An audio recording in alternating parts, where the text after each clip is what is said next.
លើឡាបូ Another Certain និយាយទៅបងស្រីប្រហែលជាធ្លាប់ប្រើក្លិនហ្នឹងហើយបានគាត់ឆាតមកកំងយកតែម្ដងនិយាយទៅ brand លើឡាបូមួយក្លិនវាមួយចេញមក unique ហើយប្លែកគេខ្លាំងមែនទែន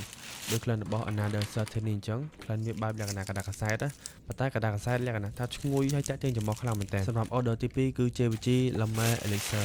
និយាយទៅក្លិនមួយនេះគឺថាតាក់ទាញចំណាប់អារម្មណ៍គេខ្លាំងមែនទែនគាត់ណាបាញ់ឲ្យភ្លាមដល់គេមើលមុខមកដោយសារតែក្លិនវាបែបលក្ខណៈរៀងផ្អែមហើយភីខ្លាំងពេកផ្អែមវ៉ានីឡាទឹកឃ្មុំជាតែម្ដងហើយដល់ទី3គឺ LV Symphony និយាយទៅក្លិននេះមិនហៀងហមច្រើនទេគឺថាបងស្គាល់ច្រើនខ្លាំងមែនទែនគឺវាបែបរៀងស្រស់ស្រាយលក្ខណៈរៀងខូចសាប៊ូគឺថាប្លែកគេខ្លាំងមែនទែនចេញមកលក្ខណៈទឹកអត់ថ្លៃតែម្ដងហើយ order បន្ទាប់គឺគាត់យកតែ18ទេគឺ LV Lamacete និយាយទៅ18ក៏លក់ដែរវាស្កប់ឲ្យមួយអែមតែម្ដងបើបែកវិញតានី1លាន200គឺអត់បែកទេគុកមិនអត់បែកដែរហើយ order ចុងក្រោយគឺបងយកជាមួយនឹងខ្លួនរបស់ Armani Code Parfum ហើយគាត់ទិញ18ថែមទៀតគឺ Rojado Sweet Oud និយាយទៅក្លិនរបស់ Roja នៅប៉ែកខាងអារ៉ាប់ឬក៏នៅខាងអឺរ៉ុបមកគេប្រើច្រើនក្លិនវាសម្រាប់ចូលរួមកម្មវិធីអីគឺថាល្អខ្លាំងមែនតើចុងក្រោយគឺថាអរគុណទៅដល់បងខ្លាំងមែនតើដែលបានជួយ support ជួបគ្នាវីដេអូក្រោយទៀត